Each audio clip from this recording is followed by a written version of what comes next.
ভালো সব খবর, কম সময়ে সব খবর একসাথে। আগামী 1 ঘন্টার মধ্যে আপনাদেরকে সব ধরনের খবর জানিয়ে দেব। চেষ্টা করব খবরটা খুব বড় করে না বলতে এবং দ্রুততার সাথে বলতে, যাতে করে আপনারা সব আপডেট এই 1 ঘন্টায় জেনে যেতে পারেন। নিয়মিত আয়োজন জুড়ে নুসরাত বৃষ্টি সবাইকে স্বাগত জানাচ্ছি। আজ দেশ জুড়ে করোনার পরীক্ষামূলক গণটিকা কার্যক্রম শুরু হয়েছে, কিন্তু ভ্যাকসিনের সংখ্যা সীমিত হওয়ায় একেবারে হযবরল অবস্থা দেখা দিয়েছে। ক্ষুব্ধ হয়ে টিকা না পেয়ে অনেকেই ফিরে গেছেন, যদিও মেয়র বলছেন পর্যাপ্ত মজুদ আছে। 6 দিন ধারাবাহিকভাবে সবাই আসবেন এই কার্যক্রমের আওতায়। ঢাকার 2 সিটির সবগুলো ওয়ার্ডে একটি করে কেন্দ্রে এই টিকাদান চলে।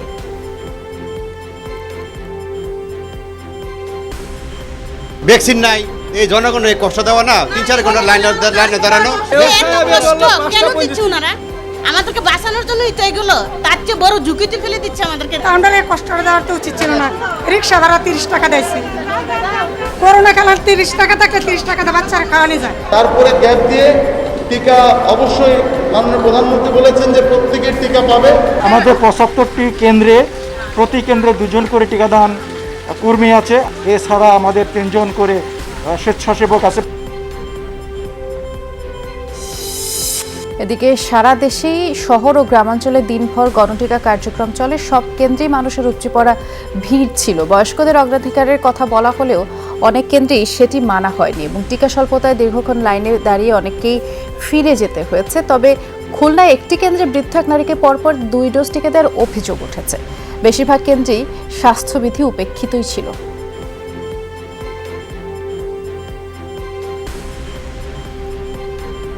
50 বছরের আগে ঊর্ধ্বে যারা এদেরকে তো আগে দেওয়ার দরকার, তো ভিড় তো লেগে আছে। মনে প্রাণে বিশ্বাস রাখি যে টিকাটা ভালো বাংলাদেশ সরকার নিয়ে এসছে, আমরা সন্তুষ্ট। কার্ড নিয়ে আসলেই যার যার কেন্দ্রে ওই কেন্দ্রে আমাদেরকে দিয়ে দিবে। এখন আমরা এখানে আসার পরে আমাদেরকে বলতেছে যে যে ওয়ার্ডের ওই ওয়ার্ডের ভোটার হতে হবে। যাতায়াত গাড়ি ভাড়া দিয়ে আসতে হইতেছে, মাত্র 200 টিকা নিয়ে একটা লোককে দাবাত দিছে তারা।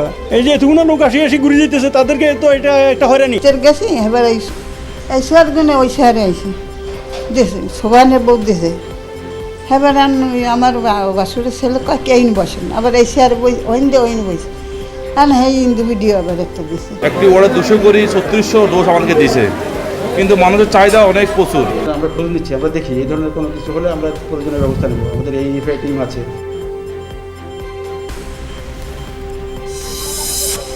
করোনা উপসর্গ নিয়ে গেল 24 ঘন্টা হিসেবে বিভিন্ন জেলায় 112 জন প্রাণ হারিয়েছেন, যার মধ্যে শুধুমাত্র বরিশাল শেরেবাংলা মেডিকেলেই মারা গেছেন সেই সংখ্যা প্রায় 18 জন। আর তাদের মধ্যে 3 জন করোনা পজিটিভ ছিলেন, বাকিরা উপসর্গ নিয়ে মারা গেছেন। কুমিল্লায় করোনায় 14 জনের প্রাণ গেছে, রাজশাহী মেডিকেলে 12 জনের প্রাণ গেছে, ময়মনসিংহেও, যশোরে 10, খুলনায় 9, কুষ্টিয়ায় 9, চট্টগ্রাম বগুড়ায় 8 জন করে, সাতক্ষীরায় 5, টাঙ্গাইলে 3, ঠাকুরগাঁও এবং মৌলভীবাজার ও লক্ষ্মীপুরে 1 জনের মৃত্যু হয়েছে। যেমনটি বলছিলাম, বরিশালের মৃত্যুর হার বেড়েছে এবং আক্রান্তের হারও কোনোভাবে কমছে না। আমরা সে খবর জানবার চেষ্টা করব আমাদের সহকর্মী কাউসার হোসেনের কাছ থেকে। কাউসার, নিশ্চয়ই শুনতে পাচ্ছেন, এবং এই যে বিষয়টি মৃত্যুর হার বাড়ছে, বরিশালে আক্রান্তের যে সংখ্যা সেটিও কমছে না, এটি তো বেশ দুশ্চিন্তার একটি খবর। এবং হাসপাতাল যেহেতু করোনা ডেডিকেটেড হাসপাতাল বলতে বা যাই বুঝাই না কেন, বরিশাল শেরেবাংলা মেডিকেলেই সবাই যায়, বিশেষ করে করোনা রোগী যারা আছে। তাহলে আক্রান্তের সংখ্যা যেহেতু বাড়ছে, এত সংখ্যক রোগীকে কি সেভাবে চিকিৎসা দেওয়া সম্ভব হচ্ছে? সাধারণ শয্যা কিংবা আইসিইউ এসব কিছু কি রোগীরা পর্যাপ্তভাবে পাচ্ছে?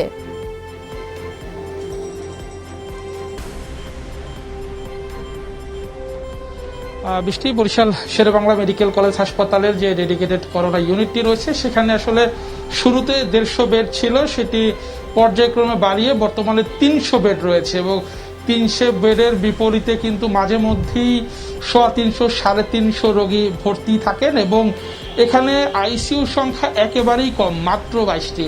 গুরুতর রোগীর যে সংখ্যা গুরুতর রোগীর, সেক্ষেত্রে কিন্তু অনেক রোগীকেই সিরিয়ালে থাকতে হয় টিকিট নিয়ে, যে কখন আইসিইউ পাবেন, কখন একজন সুস্থ হবেন বা কখন একজন মারা যাবেন, সেই প্রত্যাশায়। এবং এখানে সেন্ট্রাল অক্সিজেন লাইন দেওয়া হয়েছে মাত্র 160টি বেডে, অর্থাৎ 22 এবং 160।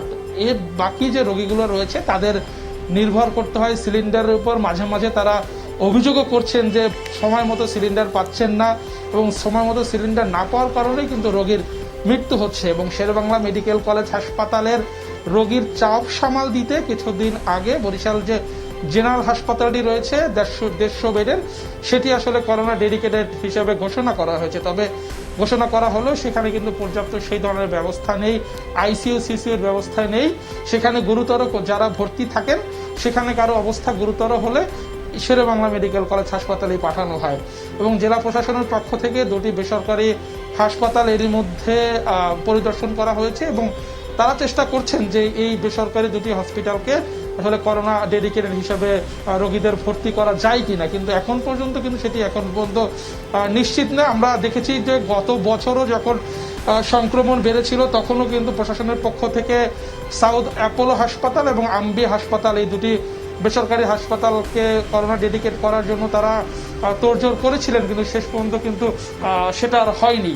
এবং আমরা আসলে প্রশাসনের পক্ষ থেকে বলা হয়েছে, জেলা প্রশাসন, বরিশাল জেলা সিভিল সার্জন বা শেরেবাংলা মেডিকেল কলেজ হাসপাতাল, তারা বলছেন রোগীরা যেভাবেই আসছে তারা চেষ্টা করছেন আসলে তাদের সেবা দিতে, কিন্তু শেষ সময় তারা আশায় মৃত্যুর সংখ্যা বাড়ছে।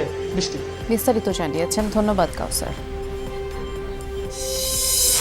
এদিকে বিশ্বজুড়ে আরও 10,000-এর বেশি প্রাণ গেল কোভিডে। মহামারীতে 42,89,000 মৃত্যুর সংখ্যা ছাড়িয়ে গেছে। আরও 6,80,000 নতুন করে সংক্রমিত শনাক্ত হয়েছে। এ নিয়ে মোট আক্রান্তের সংখ্যা 20,23,43,000-এর উপর। দৈনিক মৃত্যুতে এখনও শীর্ষে আছে ইন্দোনেশিয়া, 1,600-র বেশি মানুষের প্রাণ গেছে দেশটিতে একদিনে। এছাড়া শুক্রবার ব্রাজিলে 1,000-এর উপর মৃত্যু হয়েছে। 800 মৃত্যু দেখল রাশিয়া, 6 শতাধিক মৃত্যু হয়েছে ভারত ও মেক্সিকোতে। দক্ষিণ আফ্রিকায় 500-র কাছাকাছি। ইরানে প্রাণ গেছে 4.5 শতাধিক মানুষের।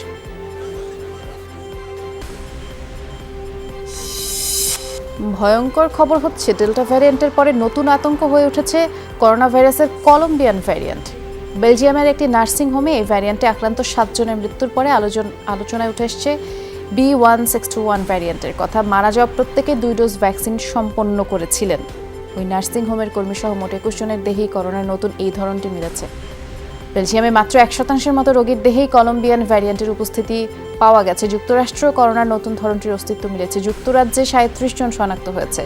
ধারণা করা হচ্ছে সম্প্রতি কলম্বিয়া সহ বিভিন্ন লাতিন দেশে ভ্রমণে গিয়েই তারা আক্রান্ত হয়েছেন এবং বিশ্লেষকরা যেমনটি বলছেন যে নতুন এই ভ্যারিয়েন্টের বিরুদ্ধে তেমন কার্যকর নয় ভ্যাকসিন।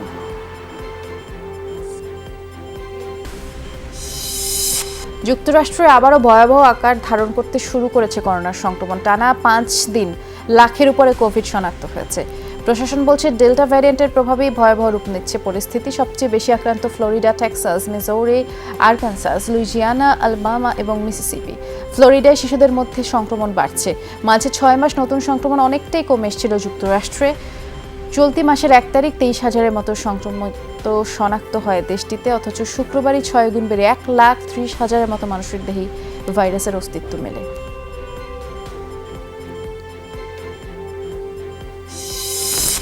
করোনা ভাইরাসের উৎস হিসেবে আবারও আলোচনায় মার্কিন সামরিক ঘাঁটি ফোর্ট ডেট্রিক।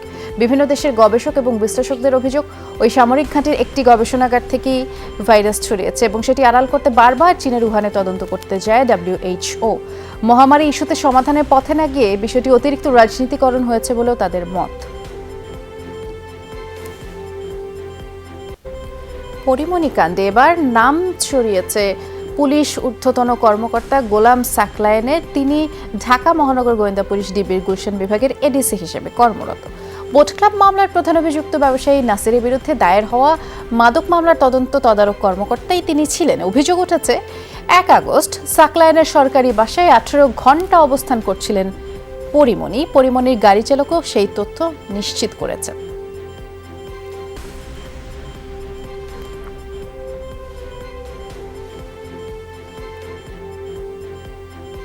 সকালে নিয়ে আমি চলে আসছিলাম, আবার রাত্রে যে নিয়ে আসছি। আমাকে বলছে যে ওদের নিয়ে আমাকে নিয়ে যাও। বনানীর বাসা থেকে যখন সাকলায়েন সাহেব গেলেন তখন সাকলায়েন সাহেব কি পরা ছিল? Uniform, civil dress, pant shirt, মানে ইউনিফর্ম না, সরকারি ইউনিফর্ম না। হাতের জেলে যাই একটু মদটা খাই তো গাড়ির মধ্যে এই ভাইজান 2 জন গাড়ি চালাইতে পারে বুঝছেন, অন্য জায়গায় যাইতে পারে ভাইজান। বোট ক্লাবের পরে থেকে আর বের হয় না বেশি বুঝছেন, একটু বড় দূর হাতি জেল যায়, এর বেশি আর যায়নি। পরিমণির সাথে জড়িত থাকা রাঘব বোয়ালরা ছাড় পাবে না বলে জানিয়েছে সিআইডি। মামলার তদন্তভার গ্রহণের পরেই সংস্থাটি এই কথা জানায়। সকালে সদর দপ্তরে অতিরিক্ত ডিআইজি শেখ ওমর ফারুক বলেছেন, কেউ আইনের ঊর্ধ্বে নয়। পরিমনির অপরাধমূলক কর্মকাণ্ডের সাথে যার সম্পৃক্ততা পাওয়া যাবে তাকেই আইনের আওতায় আনা হবে। যারা এর সাথে সংশ্লিষ্ট আছে অপরাধের সাথে, তাদেরকে আমরা তদন্তের মাধ্যমে আমরা খুঁজে বের করব এবং আমি নিশ্চিত যে যত বড় শক্তিশালী হোক না কেন তাকে আমরা আইনের আওতায় আনতে সমর্থ হব। আমরা চাই যে নিরপেক্ষভাবে তদন্ত করে যেটি সত্যি ঘটনা সেটিকে আসলে উদ্ঘাটন করা। মাদক মামলায় গ্রেফতার চিত্রনায়িকা পরিমনির কস্টিউম ডিজাইনার জুনায়েদ করিম জিমির 3 দিনের রিমান্ড মঞ্জুর করেন আদালত। বিকেলে ঢাকা মহানগর হাকিম এই রিমান্ড দেন। দুপুরের পরে তাকে আদালতে হাজির করে পুলিশ। মামলার তদন্তের স্বার্থে 10 দিনের রিমান্ড আবেদন করেন তদন্ত কর্মকর্তা। এর আগে বনানী থানায় মাদক আইনে জিমির বিরুদ্ধে মামলা দায়ের করা হয়। শুক্রবার রাতে বনানী থেকে আটক করে তাকে ডিবি পুলিশ। সে যে কস্টিউম ডিজাইনার, কিন্তু এইখানে তো তার সম্পৃক্ততা পুরোপুরি ষড়যন্ত্রমূলকভাবে। তারপরও আমি যে প্রকারে হোক কোর্ট উঠে গেছেন, সে কারণে আমি শুনানি করলাম। বিজ্ঞ আদালত করেন 3 দিনের রিমান্ড মঞ্জুর করলেন। ব্যবসায়ী নাসির উদ্দিনের বিরুদ্ধে নায়িকা পরিমনির ধর্ষণ চেষ্টা অভিযোগের কোনো প্রমাণ পায়নি পুলিশ।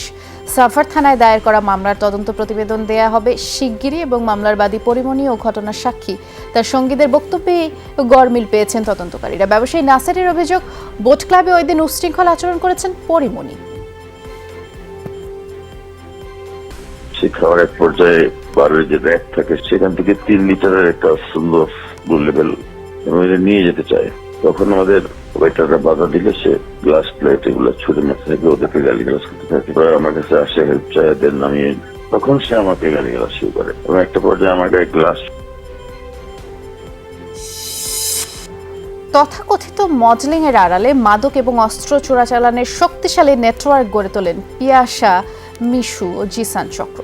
বিশেষ কৌশলে টোপ ফেলেই প্রভাবশালীদের সাথে তারা সখ্যতা তৈরি করতেন এবং ঘনিষ্ঠতা গড়ে ওঠে আইন শৃঙ্খলা বাহিনীর কিছু কর্মকর্তাদের সাথেও। আর এই সুযোগেই তাদের অস্ত্র ও মাদকের ব্যবসা জমে ওঠে। অবৈধ পথে বিপুল অর্থবিত্তের মালিক বনে যান তারা। গ্রেফতারের পরে পিয়াসা ও মিশুর স্বীকারোক্তি সত্যি অবাক করার মতো।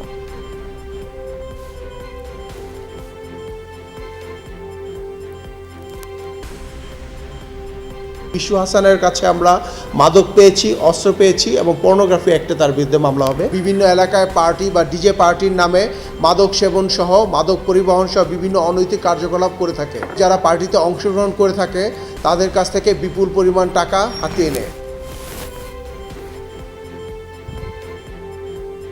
বাংলাদেশ অস্ট্রেলিয়া টি-20 সিরিজ জয়ের পরে অস্ট্রেলিয়াকে হোয়াইট ওয়াশের লক্ষ্যে চতুর্থ টি-20তে টস জিতে মাঠে নেমেছে বাংলাদেশ। শেষ খবর পাওয়া পর্যন্ত টাইগারদের সংগ্রহ বিনা উইকেটে 24 রান।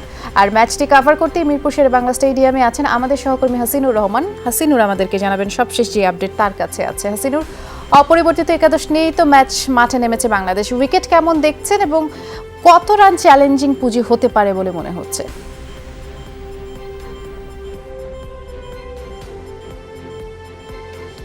আসলে উইকেটটা খুব বেশি দেখার সুযোগ পাইনি, যেহেতু মাঠের ভিতর থেকে লাইভ দেওয়ার সুযোগ নেই। আমরা মাঠের বাইরে এসেছি এই সময়। তবে এর আগের ম্যাচের অভিজ্ঞতা, উইকেট যেমন স্লোই কিন্তু তেমনই হওয়ার কথা। ম্যাচ শুরুর আগে উইকেট খালি চোখে দেখে তেমনটি মনে হচ্ছে, তবে কিছুক্ষণ বোলিং দেখার পরে হয়তো বোঝা যেত। তবে বাংলাদেশ দল খুব ভালো স্টার্ট পেয়েছে। এই উইকেটে কিন্তু 140 যদি হয় সেটা কিন্তু খুব ভালো স্কোর। আমরা এর আগের ম্যাচগুলো যদি দেখি, যেভাবে শুরু করেছে এখনও কোনো উইকেট হারান নাই। দুই ওপেনাররা কিন্তু প্রায় স্ট্রাইক রেট 100 কাছাকাছি আছে। কারণ নাইম শেখের স্কোর কিন্তু স্ট্রাইক রেট কিন্তু তার চেয়ে বেশি আছে। সৌম্য সরকার হয়তো এই মুহূর্তে আউট হয়ে গেছেন।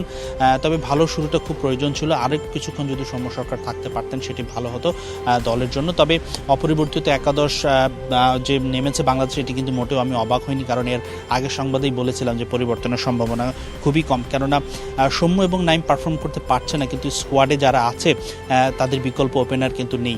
মিঠুন এবং সাকিবকে বলা হয়েছিল বিকল্প অপশন হিসেবে, কিন্তু সেক্ষেত্রে সেক্ষেত্রে কেউ ইনজুরিতে পড়লে, যেহেতু সামনে বিশ্বকাপ আছে, যারা রেগুলার ওপেনার তাদেরকেই সুযোগ দেওয়া হবে। এই ক্ষেত্রে যেহেতু বাংলাদেশের সিরিজ জয় নিশ্চিত হয়ে গেছে, সেক্ষেত্রে আরও ভালো অপরচুনিটি তাদের সামনে প্রমাণ করার ক্রিকেট বোর্ডের কিন্তু বা টিম ম্যানেজমেন্টের অতটা তারা থাকবে না। তো দেখা যাক, বাংলাদেশ শুরুটা ভালোই করেছিল, সৌম্য ফিরেছেন, এরপরে নিশ্চয়ই বাকি ব্যাটসম্যানরা যদি বলে রান করতে পারে, শেষের দিকে একটু চার্জ করতে পারে। 140 খুব ভালো স্কোর, এর কমেও বাংলাদেশ জিতেছে, 131 করেও জিতেছে, 123 করেও জিতেছে, তবে 140-50 হলে খুব ভালো স্কোর হয়। বোলাররা বেশ কনফিডেন্স নিয়ে অস্ট্রেলিয়ার সঙ্গে লড়াই করতে পারবে। নিঃসন্দেহে। অনেক ধন্যবাদ হাসিনুর। দুর্ধর্ষ, সন্দেহাতীত চমক, সব শিরোনামে লেখা হয়েছে টাইগারদের অজি বধের কাব্য। বাংলাদেশ বন্দনা ছিল ভারত, অস্ট্রেলিয়া সহ সব আন্তর্জাতিক গণমাধ্যমে। ঐতিহাসিক এই অর্জনের আনন্দ ভাগাভাগি করেছেন লাল সবুজ দলের সাবেক এবং বর্তমান সবাই। অস্ট্রেলিয়ার বিপক্ষের প্রথম জয়ের নায়ক আশরাফুল অভিনন্দন জানিয়েছেন মাহমুদুল্লাহর দলকে, আর রাস্তায় নেমে আনন্দ মিছিল করেছেন টাইগার ভক্তরা।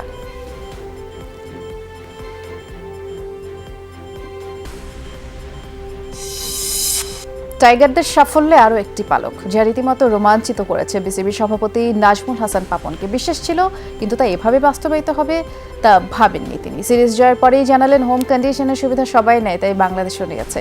2 মোড়ল অস্ট্রেলিয়া ইংল্যান্ডকে সিরিজে হারানোর একটি স্বপ্ন পূরণ হয়েছে বলেও জানান পাপন। ব্যক্তিগতভাবে আমার মনে হচ্ছিল যে 13 রান শট আমরা হয়তো পারবো না। সো তারপরে যেভাবে ঘুরে দাঁড়িয়েছে এরা, আর যেভাবে bowling, fielding and team spirit, সবাইকে দেখে কিন্তু মনে হয়েছে যে ওরা জিতবে। মানে আশা ছাড়ে নেই কেউ, প্লেয়াররা কেউ মাঠে আছে, আশা ছাড়ে নেই। এটাই ছিল সবচেয়ে সুন্দর এবং আলটিমেটলি তাই হয়ে এই সিরিজটা জেতা অস্ট্রেলিয়ার সাথে একটা পর্ব শেষ হলো। এখন শুধু বাকি আছে ইংল্যান্ড। আনফর্চুনেটলি এর মধ্যে আসছে না, আসলে হয়তো চেতাম, মানে অবশ্যই, যে আমাদের এই অক্টোবরে আমাদের ইলেকশন, তার আগেই, এই টার্মটা শেষ হওয়ার আগেই যাতে একটা এরকম কোনো অ্যাচিভমেন্ট থাকে কিনা, তাহলে একটা জিনিস বাকি রইল। রাজধানীতে বিএসএমএমইউতে প্রায় 400 বেডের করোনার ফিল্ড হাসপাতাল উদ্বোধন করা হয়েছে। বঙ্গমাতা শেখ ফজিলাতুন্নেসা মুজিব কোভিড ফিল্ড হাসপাতালের উদ্বোধন করেন স্বাস্থ্যমন্ত্রী জাহিদ মালিক। এ সময় বিএসএমএমইউর ভিসি অধ্যাপক ডক্টর মোহাম্মদ শরফুদ্দিন আহমেদ জানান, প্রথম দিনে 357টি শয্যা নিয়ে হাসপাতালটি যাত্রা শুরু করেছে। প্রতি শয্যাতেই অক্সিজেন সংযোগ আছে, আইসিইউ আছে 40টি। শিগগিরই এই ফিল্ড হাসপাতালকে 1000 শয্যায় উন্নীত করা হবে বলেও তিনি জানিয়েছেন। লিকুইড অক্সিজেন ট্যাঙ্ক বসানো হয়েছে। এখানে টেস্ট করার জন্য একটি ছোট ল্যাবের ব্যবস্থা করা হয়েছে। এখানে পোর্টেবল এক্সরে মেশিন আনা হয়েছে, এখানে ইসিজি মেশিন আনা হয়েছে। সব ধরনের ফ্যাসিলিটি এখানে আছে। আইসিইউতে যা যা থাকে, ভেন্টিলেটর সহ, এবং সিপ্যাপ, বাইপ্যাপ, যা কিছু মেশিন লাগে সবই এখানে দেওয়া হয়েছে। দেশের সকল জনগণের জন্য ভ্যাকসিন নিশ্চিত করতে সরকারের প্রতি আহ্বান গণস্বাস্থ্য কেন্দ্রের ট্রাস্টি ডক্টর জাফরুল্লাহ চৌধুরীর। সকালে গণবিশ্ববিদ্যালয় করোনা ভাইরাসের ডেল্টা ভ্যারিয়েন্ট নিয়ে এক ওয়েবিনারে এই আহ্বান জানিয়ে তিনি বলেছেন, প্রতি সপ্তাহে কোন দেশ কত করে টিকা পাঠাবে তা জনগণকে জানাতে হবে। দেশে নিজেদের টিকা তৈরি করতে হবে বলেও তিনি জানান। এ সময় গণস্বাস্থ্য কেন্দ্রের প্রধান বিজ্ঞানী ডক্টর বিজন কুমার শীল বলেছেন, গ্রামের মানুষের করোনা নিয়ে যেই কুসংস্কার রয়েছে তা দূর করতে হবে। উপসর্গ না থাকলে করোনা হয়নি এই ভ্রান্ত ধারণা থেকে বের করতে হবে।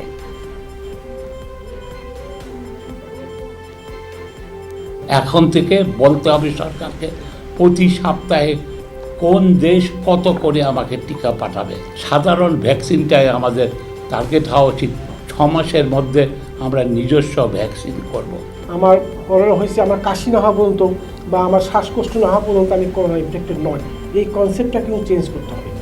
মানে ভাইরাসের পরিবর্তন হয়েছে, আমাদের কিন্তু ভাইরাসকে শনাক্ত করার চিন্তা ভাবনাটাকে পরিবর্তন করতে হবে।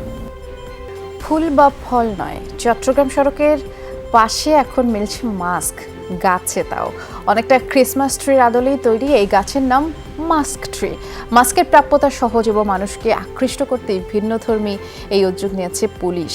পথ চলতি মানুষও এমন গাছ থেকে বেশ বিস্মিত।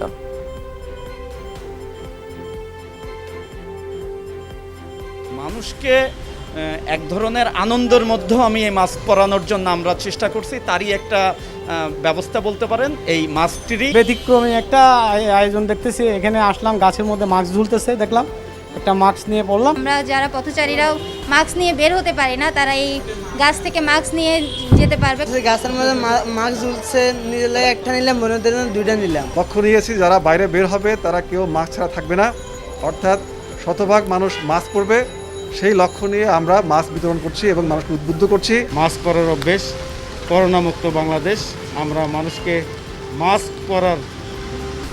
মাস্ক পরতে উদ্বুদ্ধ করার জন্যই আমরা এই কর্মসূচি বাস্তবায়ন করছি।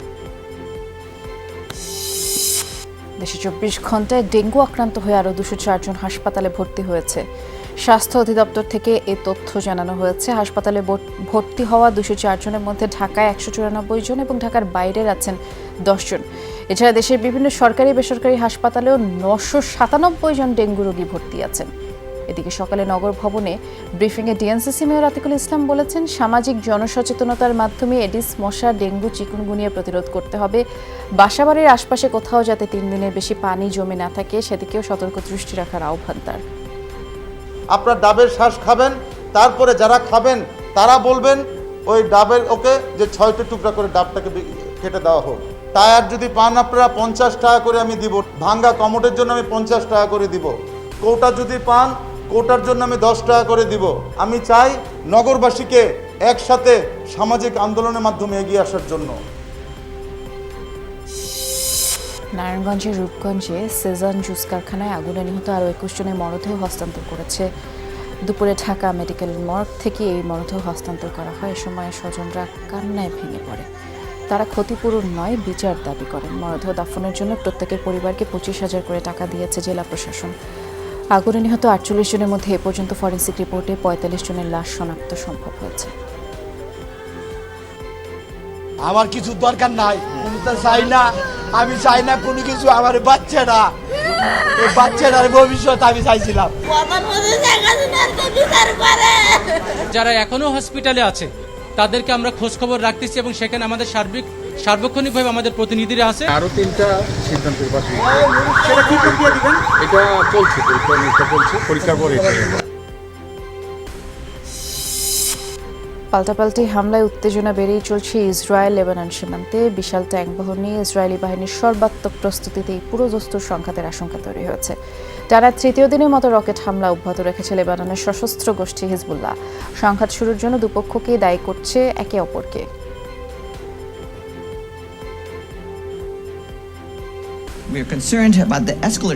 ইসরায়েল লেবানন সীমান্তে নতুন উত্তেজনা নিয়ে মহাসচিব উদ্বিগ্ন। সব পক্ষকেই বলবো, স্থিতিশীলতা বজায় রাখতে সর্বোচ্চ ধৈর্য ধারণ করতে হবে। আবারও সংকটে বোঝা বইবার ক্ষমতা লেবাননের নেই। আমাদের প্রতিনিধি সব পক্ষের সাথে যোগাযোগ করছেন, অস্ত্রবিরতির আহ্বান জানিয়েছেন তাদের। আবারও ইসরায়েলে আগ্রাসনের শিকার হলো ফিলিস্তিনিরা। শুক্রবার পশ্চিম তীরে এক বিক্ষোভে ইহুদি বাহিনীর গুলিতে এক ফিলিস্তিনি প্রাণ গেছে, অন্তত 21 জন আহত হয়েছে। ফিলিস্তিনি স্বাস্থ্য মন্ত্রণালয় এই তথ্য জানিয়েছে।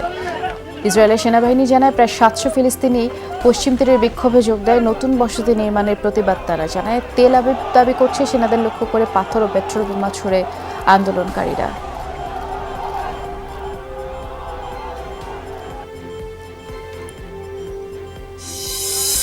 আফগানিস্তানে চলমান সংঘাতের মধ্যে প্রথমবারের মতো কোনো প্রাদেশিক রাজধানীর দখল নিল তালেবান। শুক্রবার নিমরোজ প্রদেশের রাজধানী জারানাজের নিয়ন্ত্রণ নেয় গোষ্ঠীটি এবং ইরান সীমান্তবর্তী গুরুত্বপূর্ণ বন্দর নগরীটি দখলের দাবি জানিয়েই এক টুইট বার্তা পোস্ট করে তারা। শিগগিরই অন্যান্য প্রদেশেও আধিপত্যের প্রত্যয় জানায়। বিমানবন্দরের সামনে নিজেদের ছবিও প্রকাশ করে তালেবান। বিভিন্ন শহরের সরকারি কার্যালয়ে লুটপাটের ছবিও দেখা যায় এদিন সামাজিক যোগাযোগ মাধ্যমে।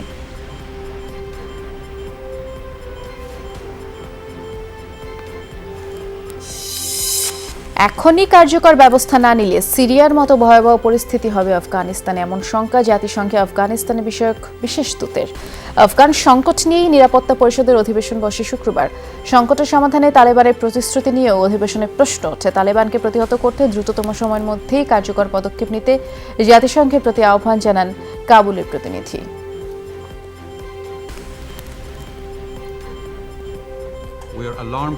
দোহা শান্তি চুক্তি অনুযায়ী এই তালেবানের আগ্রাসন এবং বর্বরতা ঠেকাতে সংশ্লিষ্ট পক্ষগুলোর কার্যকর ভূমিকা নেয়ার কোনো বিকল্প নেই। সশস্ত্র গোষ্ঠীটিকে ঠেকাতে এখনই ব্যবস্থা নেওয়া প্রয়োজন। এর ব্যত্যয় হলে ভয়াবহ বিপর্যয় সৃষ্টি হবে।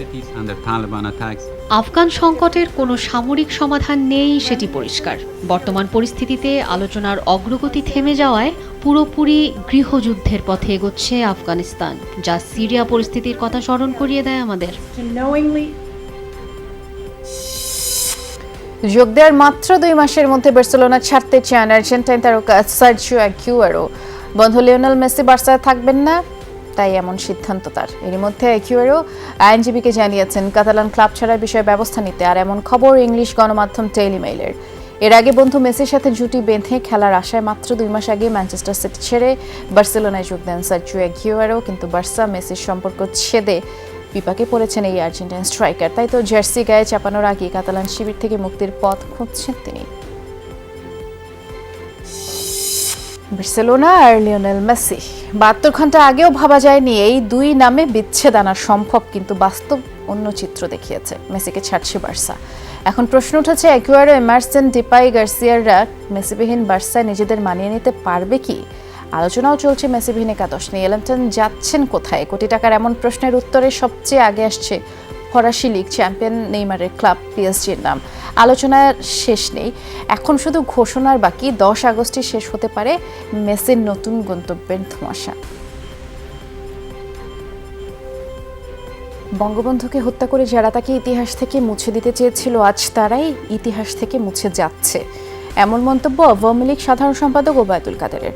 সকালে জাতীয় শোক দিবসের আলোচনা ও দুস্থদের মাঝে ত্রাণ সহায়তা বিতরণ অনুষ্ঠানে ভার্চুয়ালি যুক্ত এমন কথা বলেন ওবায়দুল কাদের। বলেছেন, ইতিহাস কোনো স্বৈরশাসকের রক্তচক্ষুকে পরোয়া করে না। যারা বঙ্গবন্ধুর হত্যা ষড়যন্ত্রে জড়িত ছিল তাদের জীবনেও ঘটেছে রক্তাক্ত বিদায়ের ট্র্যাজেডি। আর করোনা সংকটে বিভিন্ন মানুষের পাশে দাঁড়াতে সকল রাজনৈতিক দলকে আহ্বানও করেছেন তিনি। বঙ্গবন্ধুকে 75-এ 15ই আগস্ট হত্যা করে যারা ইতিহাস থেকে মুছে দিতে চেয়েছিল, আজকে সময়ের পরিবর্তনে তারাই ইতিহাস থেকে মুছে যাচ্ছে। অর্থনীতিতে গতি ফেরাতে এবং কাজের সুযোগ তৈরির জন্য সমন্বিত পরিকল্পনা গ্রহণের তাগিদ গবেষক, অর্থনীতিবিদ ও ব্যবসায়ী নেতৃবৃন্দের ঢাকা চেম্বার আয়োজিত ওয়েবিনারের মূল প্রবন্ধে বাণিজ্য বাড়াতে কূটনৈতিক তৎপরতা বাড়ানোর আহ্বান জানানো হয়। একই সাথে বিভিন্ন দেশের সাথে মুক্ত বাণিজ্য চুক্তি সম্পাদনের তাগিদ দেন বক্তারা। বলেছেন, বিনিয়োগ বাড়লে কর্মসংস্থান বাড়বে, কর্মসংস্থান ক্ষতিগ্রস্ত হলে এর বহুমুখী প্রভাব পড়ে সমাজে।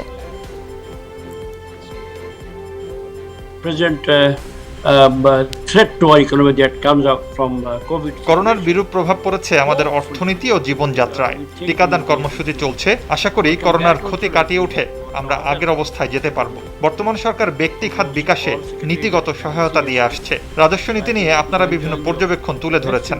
আপনাদের মতামত বিবেচনায় নিয়ে এসব ক্ষেত্রে সংস্কার করা যেতে পারে।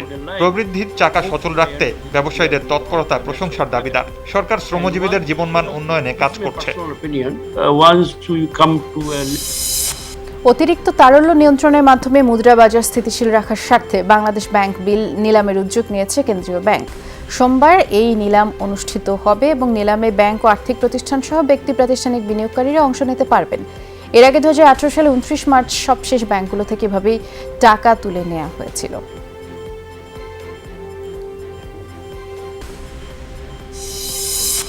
গাজীপুরে করোনার চিকিৎসা ও সুরক্ষা সামগ্রী বিতরণ করেছে বিএনপি। সকাল থেকেই ওয়ার্ডের নেতাকর্মীদের মাঝে এসব দেওয়া হয়। সুরক্ষা সামগ্রীগুলো পরবর্তীতে করোনা আক্রান্ত ও তাদের স্বজনদের মাঝে বিতরণের নির্দেশনা দেওয়া হয়। এই উপলক্ষেই আয়োজিত অনুষ্ঠানে উপস্থিত ছিলেন গাজীপুর মহানগর বিএনপির আহ্বায়ক সালাউদ্দিন সরকার, সদস্য সচিব মোহাম্মদ সোহরাব উদ্দিন, যুগ্ম আহ্বায়ক শওকত হোসেন সরকার সহ স্থানীয় নেতৃবৃন্দ। পাবনা 250 শয্যা জেনারেল হাসপাতালে হাই ফ্লো সেন্ট্রাল অক্সিজেন সরবরাহ কার্যক্রমের উদ্বোধন করা হয়েছে। দুপুরে এ উপলক্ষে হাসপাতাল প্রাঙ্গণে আয়োজিত এক অনুষ্ঠানে উপস্থিত ছিলেন পাবনা 5 আসনের সংসদ সদস্য গোলাম ফারুক প্রিন্স। আরও উপস্থিত ছিলেন হাসপাতালের সহকারী পরিচালক, প্রেস ক্লাব সভাপতি সহ স্থানীয় সুধীজন। হাইফ্লো অক্সিজেন চালু হয় এখন থেকে করোনা আক্রান্ত রোগীদের ভোগান্তি কমবে বলেও হাসপাতাল কর্তৃপক্ষ আশা করছে।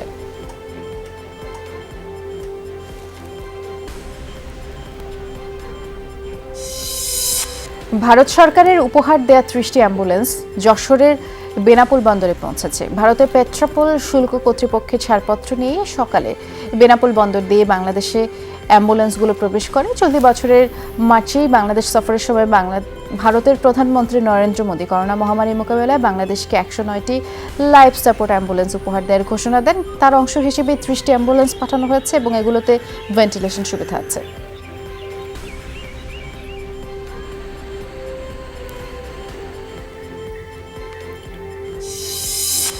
তালেবানের কোনো প্রতিশ্রুতি বা আশ্বাসে বিভ্রান্ত না হওয়ার জন্য চীনকে সতর্ক করেছে আফগানিস্তান। দেশটির গণতান্ত্রিক সরকারকে সমর্থন দিতে চীনের প্রতি আহ্বান বেইজিংয়ে নিযুক্ত আফগান রাষ্ট্রদূতের। এক সাক্ষাৎকারে বলেছেন, তালেবানকে আমন্ত্রণ জানানোর বিষয়টি আগেই আফগান সরকারকে জানিয়েছিল বেইজিং। বৈঠকের পরেও চীনা পররাষ্ট্রমন্ত্রীর সাথে কথা হয়েছে বলেও তিনি জানিয়েছেন।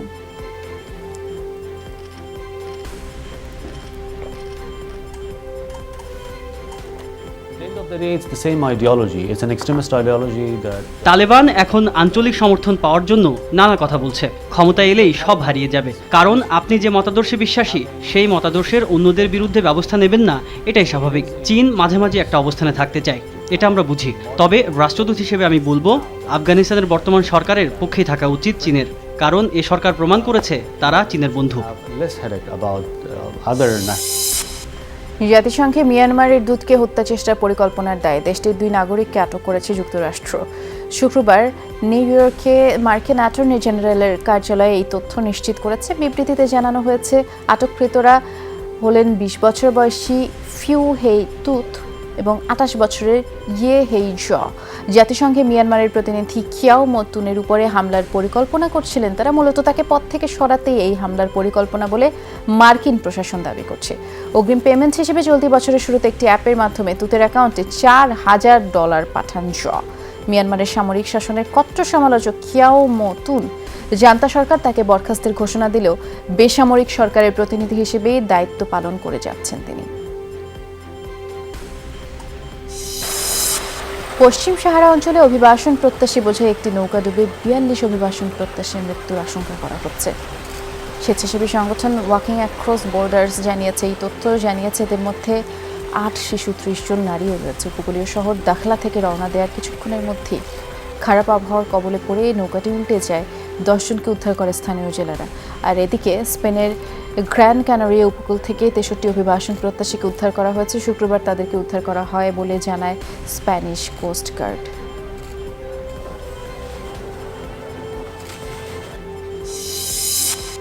মিত্র দেশগুলোকে সাথে নিয়ে বিশাল সামরিক প্রদর্শনী শেষ করল নেটো। জর্জিয়ায় 12 দিনের মহড়ায় তুলে ধরা হয় জোটের সামরিক সক্ষমতা। নেটোভুক্ত 15 দেশ এবং কয়েকটি মিত্র দেশের সেনারাই এতে অংশ নেয়। জর্জিয়ার রাজধানী তবিলিসি থেকে প্রায় 200 কিলোমিটার দূরেই ওরপোলো মিলিটারি গ্রাউন্ডে এই মহড়া হয়। 27 তারিখ শুরু হওয়া প্রদর্শনীতে তুলে ধরা হয় অত্যাধুনিক অস্ত্র, সরঞ্জাম, ট্যাঙ্ক, পাশাপাশি সেনাদের দক্ষতার নমুনাও দেখানো হয়।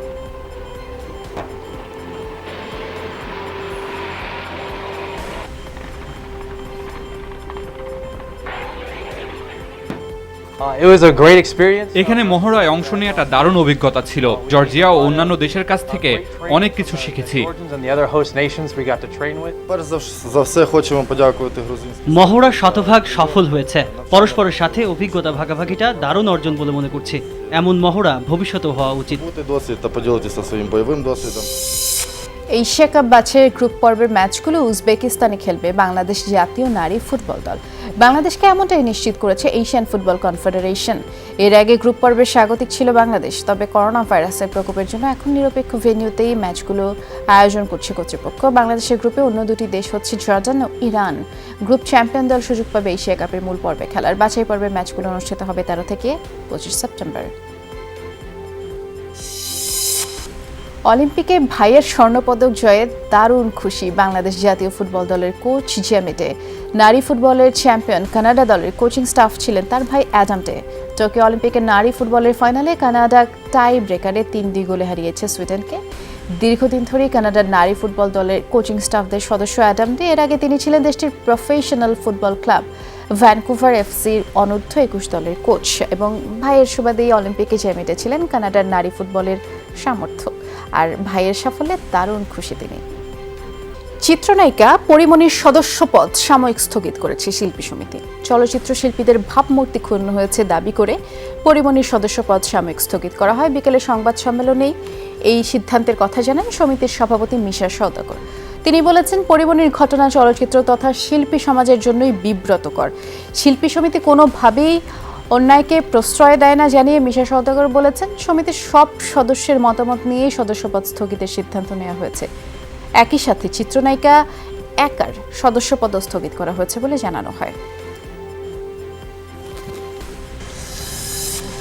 সামান্য বৃষ্টি হলেই রাস্তায় পানি জমছে। রাজধানীর দক্ষিণখান এলাকার সবগুলো রাস্তার চিত্র ঠিক একই। খানাখন্দে ভরা রাস্তায় পানি জমায় দুর্ভোগে পড়তে হচ্ছে বাসিন্দাদের। রিকশা, ভ্যান সব উল্টে নানা সময়ে নানা ধরনের দুর্ঘটনা ঘটছে। স্থানীয়রা অভিযোগ করছে, বছরের পর বছর ধরে এই সমস্যা থাকলেও এখন অবধি স্থায়ী কোনো সমাধানই হয়নি। জলজট সমস্যার দ্রুত সমাধান তারা চান। স্থানীয় জনপ্রতিনিধি জানান, রাজধানীর অন্যান্য এলাকার চেয়ে কিছুটা নিচু হওয়ায় প্রতি বছর বর্ষা মৌসুমে এরকম জলাবদ্ধতার তৈরি হয়। বর্ষাকাল আসলে এখান থেকে পানি জমে থাকে, প্রত্যেক বছর এরকম হয়। প্রতি বছরে ইটা দেখি রিক্সা চালানো আমার খুব কষ্ট হয়। আমি 30 বছর যাবতীয় এই এলাকায় বসবাস করি, কিন্তু কোনো সমাধান হয় না আর কি। টেম্পোরারি যে কাজগুলি করতেছি, যেটাকে টোটকা সলিউশন বলে, সেই কাজগুলি করে আমরা অনেকাংশে পানি নিষ্কাশন করতে পেরেছি, কিন্তু 100% পারিনি। হবিগঞ্জের আজমিরিগঞ্জে ভিমরুলের কামড়ে স্বামী স্ত্রীর মর্মান্তিক মৃত্যু হয়েছে। তারা হলো নাজিমনগর গ্রামের প্রবীণ আবুল মিয়া এবং তার স্ত্রী ফজুতন বিবি। সকালে তাদের মৃত্যু হয়। স্থানীয়রা জানায়, শুক্রবার রাতে ঝড় শুরু হলে বাড়ির উঠোনে থাকা আম গাছ থেকে ভিমরুলের চাক ভেঙে আবুল মিয়ার ঘরের পাশে পড়ে। এ সময় শতাধিক ভিমরুল তাদেরকে কামড়াতে থাকে। তাদের চিৎকারে পাশের ঘরের লোকজন তাদেরকে উদ্ধার করে উপজেলা স্বাস্থ্য কমপ্লেক্সে নিয়ে গেলে চিকিৎসাধীন অবস্থায় আজ সকালে স্বামী স্ত্রী মারা যান।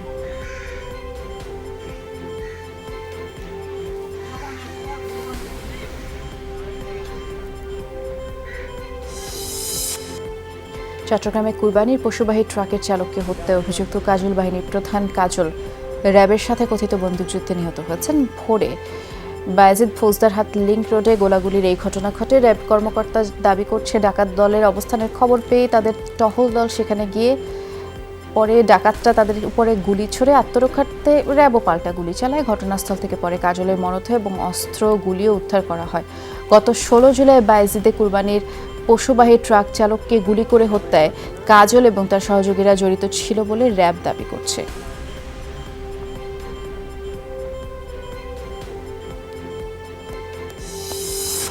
নরসিংদীতে উত্তক্তের প্রতিবাদ করা এক কিশোরীকে মারধরের পর তার মা এবং ভাইকেও পিটিয়েছে বখাটেরা। শুক্রবার সন্ধ্যায় সদর উপজেলার বাদুয়ারচর দড়িপাড়া এলাকায় এই ঘটনা ঘটে।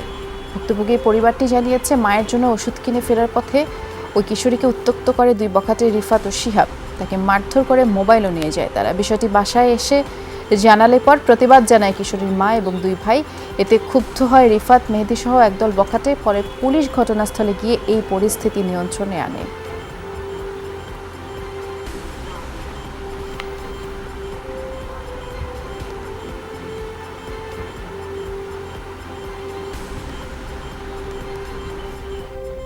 মোবাইলটা নিয়ে আমরা মায়ের দিচ্ছি, তো এই বাইক দিয়ে দিতে বাইকতে আমাকে দিতে দিচ্ছে। তো আমি আইছিলাম এই এলাকার সাব্যস্ত লোকের বাড়ি, সেটা তো আর হচ্ছে অর্ধেক আইসি অর্ধেক মাইয়ার আমারে আর লিগে বাইরে আমরা 20-25 জন মাইরে আমরা 7-60 জন হলো। বিষয় না, আটকের কোনো বিষয় বিপক্ষ মনে এত মিউচুয়ালে বসছে। ভোলায় নবনির্মিত 250 শয্যার জেনারেল হাসপাতালের করোনা ইউনিটে সব ধরনের অত্যাধুনিক চিকিৎসা সুবিধা রয়েছে, কিন্তু প্রয়োজনীয় এবং দক্ষ জনবলের অভাবে 4 মাসেও আইসিইউ বেড, অন্যান্য আধুনিক সেবা চালুই হয়নি। আর আইসিইউ সুবিধা না পেয়েই মৃতের সংখ্যা বাড়ছে।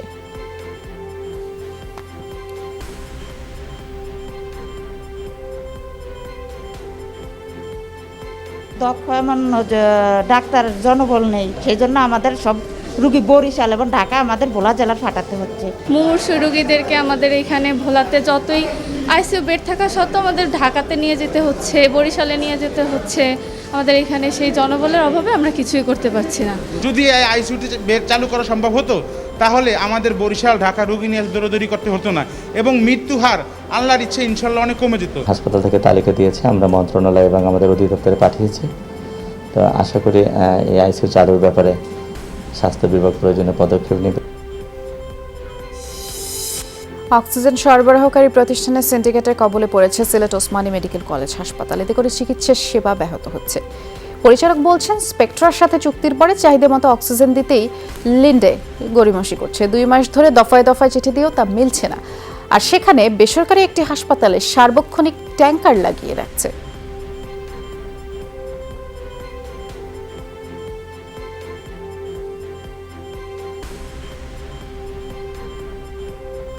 মন্ত্রণালয়ের নির্দেশে স্পেকট্রা এখানে আর একটা ট্যাঙ্ক বসাইছে 20,000 লিটারের। এই জিনিসটা লিন্ডে সহজভাবে অ্যাকসেপ্ট করে নাই, তাদের এ ব্যাপারে একটা আপত্তি। আর লিন্ডে আমাদের লিকুইড এক্সচেঞ্জ দিতেছে, আর আমাদের যে ওই স্পেকট্রা আমাদের সিলিন্ডার করে রেখেছে। স্পেকট্রার এগুলো মানে তারা এই পর্যাপ্ত পরিমাণ, আমার কাছে মনে হয়েছে তাদের তো পর্যাপ্ত পরিমাণ নাই, তারা আমাদের যে সিলিন্ডারগুলো মানে সঠিক সময়ে সাপ্লাই দিতে পারে না। এমএজি ওসমানী মেডিকেলে নিমিউ থেকে আমাদের অর্ডার দিছে, আমরা ট্যাঙ্কি পাঠাচ্ছি, হসপিটাল চাইছে আমরা দিছি। অক্সিজেনওয়ালাদের কিছু সিন্ডিকেট আছে, একটারে দিলে আর একটা দিতে চায় না। আপনি যদি সেকেন্ড লাইন ক্রিয়েট করতে চান যে আমি লিন্ডের কাছে নিয়েছি স্পেকট্রারে বলে রাখি, তখন দেখবেন তাদের মধ্যে অন্তর্দ্বন্দ্বের কিছু এইখানে আমরা একটু শিকার হইতেছি। আজকে যেটা হচ্ছে, এখানে 2 কোম্পানির ঠেলাঠেলি, আমাকে কম দিচ্ছেন তা আমি কেন দেবো, ওনাকে বেশি দিচ্ছেন তো উনি দেখ। হ্যাঁ, তো এই যে অবস্থা, এই অবস্থার কারণে আমরা কিন্তু সবাই। পটুয়াখালীতে করোনা আক্রান্তদের ভরসা মেয়র অক্সিজেন ব্যাংক, কারণ রাত কিংবা দিন ডাক পড়তেই সিলিন্ডার নিয়ে হাজির হচ্ছেন স্বেচ্ছাসেবকরা। পৌর মেয়রের ব্যক্তিগত উদ্যোগেই পাশে দাঁড়িয়েছে শহরের বিভিন্ন স্বেচ্ছাসেবী সংগঠনও। পুরো এই কার্যক্রম তদারকি করছেন একজন বিশেষজ্ঞ চিকিৎসক। পৌরসভাবাসীকে একটু স্বস্তি দেওয়ার জন্য এই মেয়র অক্সিজেন ব্যাংক আমরা গঠন করি এবং পরবর্তীতে কিছু হৃদয়বান মানুষ এর পাশাপাশি সহযোগিতায় এগিয়ে এসেছে। আশা বাড়িতে যাদের অক্সিজেনের দরকার হয় তারা আমাদের হটলাইনে ফোন দেয়, ফোন দেওয়ার পর আমরা সেগুলো রাত্র 2টা, 3টা, 4টের সময় আমাদের স্বেচ্ছাসেবকের মাধ্যমে আমরা পৌঁছে দিচ্ছি। আমরা যারাই আছি তারা বিনা পয়সায় এটা সার্ভিসটা দিতে আসছি, কোনো ই নাই। হসপিটাল থেকে আমরা সহযোগিতা পাচ্ছি, তবে একটু ঘাটতি আছে। হাসপাতালে অক্সিজেন ঘাটতির জন্য আমরা পৌরসভা থেকে অক্সিজেন নিয়ে আসছি। বাসায় পর্যাপ্ত সিলিন্ডার তারা সহযোগিতা করছে, এবং তারা যদি না সহযোগিতা করতো তাহলে আমার মাকে আমি বাঁচাতে পারতাম না। প্রচুর আমরা সাড়া পাচ্ছি, সেখানে আমরা একটা হটলাইন নাম্বার আমরা দিয়েছি এবং আমাদের একটি নিজস্ব কর্মী বাহিনী আছে, তাদের আমরা বিশেষ করে আমি এখানে তাদের বিভিন্ন ট্রেনিং দিয়েছি যে একটা অক্সিজেন কীভাবে সিলিন্ডার লাগাতে হয়। বর্ষায় নতুন রূপে সেজেছে রাঙামাটি, প্রকৃতি যেন তার সব সৌন্দর্য মেলে ধরেছে। লকডাউনে পর্যটন কেন্দ্র বন্ধ, যার ফলে পর্যটকদের আনাগোনা নেই, আর নির্জন পরিবেশে প্রকৃতি আরও সতেজ। নদী, পাহাড় আর হ্রদের অপরূপ নৈসর্গিক সৌন্দর্যে সবাই মুগ্ধ। রাঙামাটি এত সুন্দর একটা ভিউ, এখানে না আসলে কেউ বুঝতে পারবে না। আমি দূর থেকে শুনেছি অনেকটা সৌন্দর্য, কিন্তু এখানে আসার পর আমি অ্যাটলিস্ট এখানে প্রেমে পড়ে গেছি, যাকে বলে প্রকৃতির প্রেম। পাহাড়, পানি, গাছ গাছলা এগুলো দেখে একটু ভালো লাগে, মানুষ সবাই এই জন্য এখানে আসে। এখানে আসলে আমাদের টাইমটা একটু ভালোভাবে কাটে আর কি, তো আমরা খুব রিল্যাক্স ফিল করি। একটু প্রকৃতির বাতাস, আপনার এই এতটুকু আর কি, মনের একটা ভালো ইয়ের জন্য ঘুরতে আসা। সেনাবাহিনীর মাধ্যমে নিরাপত্তা যদি বৃদ্ধি হয়, আমি আশা করি এখানে অনেক পর্যটক আসবে এবং আমরা অর্থনৈতিকভাবে লাভবান হব। বিক্ষোভের মাঝে পড়ে হামলার শিকার হলেন ক্যারিবীয় দেশ সেন্ট ভিনসেন্ট অ্যান্ড গ্রানাডাইন্সের প্রধানমন্ত্রী। তার মাথায় আঘাত করে বিক্ষোভকারীরা, মাথা ফেটে আহত হন রালফ গনজালভেস। করোনা মোকাবেলায় সরকারের পদক্ষেপে অসন্তোষ জানাতে প্রায় 2 শতাধিক মানুষ জড়ো হয় দেশটির পার্লামেন্টের সামনে। সে সময় জনস্বাস্থ্য সংস্কার বিষয়ক অধিবেশনে যোগ দিতে যান প্রধানমন্ত্রী। পার্লামেন্টে প্রবেশের সময় জনরোষের মুখে পড়েন তিনি। পানির বোতল, পাথর ছুটতে থাকে অনেকে। এক পর্যায়ে প্রধানমন্ত্রী গনজালভেসের মাথা থেকে রক্ত বের হতে দেখা যায়। নিরাপত্তারক্ষীরা দ্রুতই তাকে সরিয়ে নেন। বর্তমানে তিনি সুস্থ আছেন বলে তার কার্যালয় নিশ্চিত করেছে।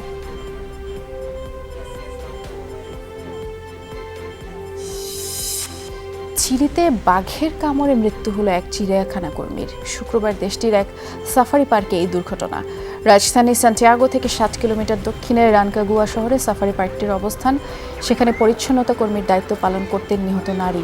পার্কটিতে সাধারণভাবে মুক্তভাবেই ঘোরাফেরা করে প্রাণীরা, তবে নির্দিষ্ট কিছু জায়গায় যাতায়াতের সুযোগ নেই। বাইরে গাড়িতে চড়েই ঘুরে বেড়ায় পর্যটকরা এবং ধারণা করা হচ্ছে বাঘের দরজার হয়তো খোলা ছিল দুর্ঘটনার দিন, যার জন্য এরকম একটি ঘটনা ঘটল।